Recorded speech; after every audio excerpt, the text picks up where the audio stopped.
Hi friends, welcome to Zeb's Food Court.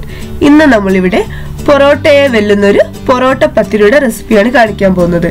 ഇത് വളരെ ടേസ്റ്റിയാണ്. നമ്മൾ പൊറോട്ടയേക്കാൾ ഒരുപാട് ടേസ്റ്റിൽ മുന്നിൽ നിൽക്കുന്നു എന്ന് തന്നെ വേണം പറയാൻ. അതുപോലെ തന്നെ വളരെ എളുപ്പത്തിൽ തയ്യാറാക്കാൻ പറ്റുന്നതുമാണ്.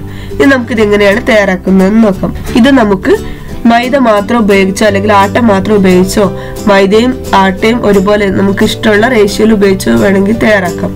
ഞാനിവിടെ മൈദയും ആട്ടയും 1:1 എന്ന റേഷ്യോയിലാണ് ചേർക്കുന്നത്. 1 കപ്പ് മൈദയ്ക്ക് 1 കപ്പ് ആട്ടപ്പൊടി എന്ന രീതിയിലാണ് ഞാൻ ചേർത്തിട്ടുള്ളത്.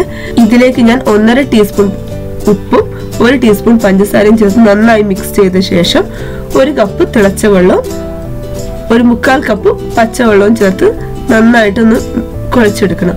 ഞാൻ ആദ്യം ചൂടുവെള്ളം ഒഴിച്ചുകൊണ്ട് സ്പൂൺ കൊണ്ട് തന്നെ ഒന്ന് മിക്സ് ചെയ്താണ്. അത് കഴിഞ്ഞ് നമുക്ക് കൈ ഉപയോഗിച്ച് നന്നായിട്ടൊന്ന് കട്ടയൊന്നുമില്ലാതെ നന്നായിട്ട് കുഴച്ചെടുക്കാം.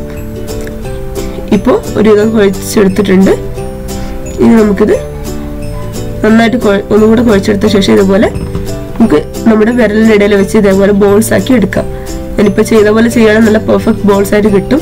അത് കഴിഞ്ഞ് നിങ്ങൾക്ക് വേണമെങ്കിൽ മാത്രം ഓയിൽ പുരട്ടിയിട്ട് വെക്കാം. അല്ലാന്നുണ്ടെങ്കിൽ കവർ ചെയ്ത് അപ്പടി വെച്ചാലും കുഴപ്പമൊന്നുമില്ല. നിങ്ങൾക്ക് ഓയിലി ആയിട്ടിരിക്കുന്ന ഇഷ്ടമുള്ളവർക്ക് അങ്ങനെ ചെയ്യാം. ഹെൽത്ത് കോൺഷ്യസ് ആയ ആൾക്കാർക്ക് ഓയിൽ പുരട്ടാതെ വെക്കാം. പിന്നെ നമുക്ക് ഇതേപോലെ ഒരു പാത്രത്തിലേക്ക് കുറച്ച് ഓയിൽ, നമ്മൾ നേരത്തെ എടുത്ത ഓയിൽ തന്നെ മതി. അതിലേക്ക് ഞാനൊരു 1 മുതൽ 1.5 ടേബിൾ സ്പൂൺ വരെ മൈദപ്പൊടി ചേർത്ത് നന്നായിട്ടൊന്ന് മിക്സ് ചെയ്ത് വെക്കുകയാണ്. അതുപോലെ നമ്മൾ ഉരുട്ടി വെച്ചത് മൂടി വെക്കുന്നതാണ് ഏറ്റവും നല്ലത്, അല്ലെങ്കിൽ പുറം ഭാഗം ഡ്രൈ ആയിട്ട് പോകും. ഇനി നമുക്ക് ഓരോ ഉരുള എടുത്ത് ഇതേപോലെ പരത്തിയെടുക്കണം. നമ്മൾ പരത്തേണ്ട ഷേപ്പിലൊന്നും ടെൻഷൻ അടിക്കേണ്ട, എങ്ങനെ പരത്തിയാലൊന്നും കുഴപ്പമില്ല. അതുപോലെ റെസ്റ്റ് ചെയ്യാൻ വെക്കണം നിർബന്ധമില്ല, നിങ്ങൾക്ക് വേണമെങ്കിൽ റെസ്റ്റ് ചെയ്യാൻ വെക്കാം. ഇനി നമുക്ക് ഇതേപോലെ അതിലേക്ക് മുകളിൽ കുറച്ച് നമ്മൾ നേരത്തെ ചെയ്ത് വെച്ചിട്ടുള്ള ഓയിലും മൈദയും കൂടെയുള്ള മിക്സ് ചേർത്ത് നന്നായിട്ട് സ്പ്രെഡ് ചെയ്ത് കൊടുക്കാം. അത് കഴിഞ്ഞ് ഇതേപോലെ ഒന്ന് കീറിയെടുക്കണം.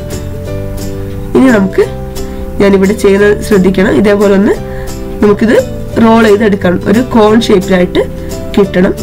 അതേപോലെ നമുക്കിത് ഇങ്ങനെ റോൾ ചെയ്തെടുക്കാം. ഇപ്പൊ നിങ്ങൾക്ക് കാണാൻ പറ്റുന്നുണ്ടാകും, താഴ്ഭാഗം വീതിയിലും മോൾ ഭാഗം ഷാർപ്പായിട്ട് ഇരിക്കുന്ന ഒരു കോൺ ഷേപ്പിലാണ് വന്നിട്ടുള്ളത്. ഇനി നമുക്ക് ഇതേപോലെ വെച്ച ശേഷം മുകളിൽ നിന്ന് താഴോട്ട് ഇതേപോലെ പ്രസ് ചെയ്ത് കൊടുക്കാം.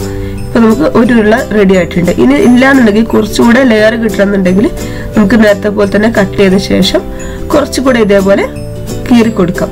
അങ്ങനെ ആകുമ്പോൾ കുറച്ചുകൂടെ ലെയർ ആയിട്ടിരിക്കും. പക്ഷെ ഇതിന്റെ ഒന്നും ആവശ്യമില്ല, അല്ലാതെ തന്നെ നല്ല പൊറോട്ടയേക്കാൾ നല്ല സോഫ്റ്റും നല്ല ലെയറും ആയിട്ട് വരും. ഇപ്പൊ ഞാൻ അടുത്തതും ഇതേപോലെ തന്നെ ഉരുട്ടിയെടുത്തിട്ടുണ്ട്. ഇനി നമുക്ക് ഉരുട്ടിയതൊക്കെ ഞാനെല്ലാം ഇതേപോലെ ഉരുട്ടിയെടുത്ത ശേഷം ബാക്കിയുള്ള നമുക്ക് ഓരോന്നെടുത്ത് പരത്തിയെടുക്കാം. ഒന്നുകിൽ നിങ്ങൾ കൈ ഉപയോഗിച്ച് ഇതേപോലെ പരത്താം, അല്ലാന്നുണ്ടെങ്കിൽ നമ്മൾ റോളിംഗ് പിൻ ഉപയോഗിച്ചിട്ട് ഇതേപോലെ പരത്തിയെടുത്താൽ മതി. നമ്മളൊരു ട്രിപ്പിലേക്കുള്ളത് ആദ്യം പരത്തി വെച്ച ശേഷം അത് റെഡിയായി കഴിയുമ്പോഴേക്കും ഏകദേശം സമയമാകുമ്പോഴേക്കും അടുത്ത ട്രിപ്പ് പരത്തിയെടുത്താൽ മതി. ഇനി നമുക്കൊരു പാൻ വെച്ച് അതിലേക്ക് കുറച്ച് ഓയിൽ ഒഴിച്ചു കൊടുക്കാം. അതിലേക്ക് നമുക്ക് നമ്മൾ പരത്തി വെച്ചിട്ടുള്ള പൊറോട്ട ചേർത്ത് കൊടുക്കാം. നമ്മൾ എത്രയാണോ ഒരു കല്ലിൽ കൊള്ളുന്നത് വെച്ചാൽ അതിനനുസരിച്ച് ആ സമയത്ത് പരത്തിയെടുത്താൽ മതി. ഇനി നമുക്ക് അതിൻ്റെ ഒരു വശം ഇതുപോലെ ഉണങ്ങി വരുന്ന സമയത്ത് മറിച്ചിട്ട് കൊടുക്കാം. ഇനി ഗോൾഡൻ ബ്രൗൺ സ്പോട്സ് 2 വശത്തും നന്നായിട്ട് വരുന്ന രീതിയിൽ തിരിച്ചും മറിച്ചും ഇട്ട് കുക്ക് ചെയ്തെടുക്കാം. അത് ഇടയ്ക്കൊന്ന് ഇതേപോലെ ഓയിൽ ഒഴിച്ച് കൊടുക്കാൻ മറക്കരുത്. നിങ്ങൾക്ക് ഓയിൽ അധികം ഇഷ്ടമില്ലാത്തവരാണെങ്കിൽ ചപ്പാത്തി ചുടുന്ന പോലെ ചുട്ടെടുത്താലും കുഴപ്പമൊന്നുമില്ല, നന്നായിട്ട് അടിച്ചെടുത്താൽ മതി. അവസാനം ഇപ്പോൾ ഒരുവിധം 2 വശം റെഡി ആയിട്ടുണ്ട്. ഇനി നമുക്കൊരു പലകയിലേക്ക് മാറ്റി നന്നായിട്ടൊന്ന് അടിച്ചെടുക്കണം. നമ്മുടെ കൈ ഉപയോഗിച്ച് ഇതേപോലെ നന്നായിട്ട് ചൂടോടെ തന്നെ അടിച്ചെടുക്കണം. ചൂട് മാറിയ ശേഷം അടിക്കുകയാണെങ്കിൽ അത്ര സുഖമായിട്ട് സോഫ്റ്റ് ആയിട്ട് കിട്ടില്ല. അതുപോലെ തന്നെ നമ്മൾ മാവ് കുഴയ്ക്കുന്ന സമയത്ത് ഒന്ന് ശ്രദ്ധിക്കാനുണ്ട്. കുറച്ചൊരു സോഫ്റ്റ് ആയിട്ട് കുഴച്ചെങ്കിൽ മാത്രമേ ഇതേപോലെ സോഫ്റ്റ് പൊറോട്ട കിട്ടുള്ളൂ. നമുക്ക് ഇഷ്ടമുള്ള കറിയുടെ കൂടെ ചൂടോടെ കൂടെ തന്നെ സെർവ് ചെയ്യാം. കറി ഇല്ലെങ്കിലും ഇത് അപ്പടെ തന്നെ കഴിക്കാനും നല്ല ടേസ്റ്റാണ്. തീർച്ചയായും നിങ്ങളിത് ട്രൈ ചെയ്ത് നോക്കുക. അഭിപ്രായങ്ങൾ കമന്റ് ചെയ്യുക. വീഡിയോ ഇഷ്ടമെങ്കിൽ ലൈക്ക് ചെയ്യുക, ഷെയർ ചെയ്യുക. സബ്സ്ക്രൈബ് ചെയ്യാത്തവരുണ്ടെങ്കിൽ തീർച്ചയായും സബ്സ്ക്രൈബ് ചെയ്യുക. കൂടാതെ തൊട്ടടുത്ത് കാണുന്ന ബെൽ ഐക്കൺ കൂടി ക്ലിക്ക് ചെയ്ത് കഴിഞ്ഞാൽ ഞാൻ അപ്ലോഡ് ചെയ്യുന്ന വീഡിയോസ് നിങ്ങൾക്ക് ഉടനെ തന്നെ നോട്ടിഫിക്കേഷനായി ലഭിക്കുന്നതാണ്. Thank you for watching.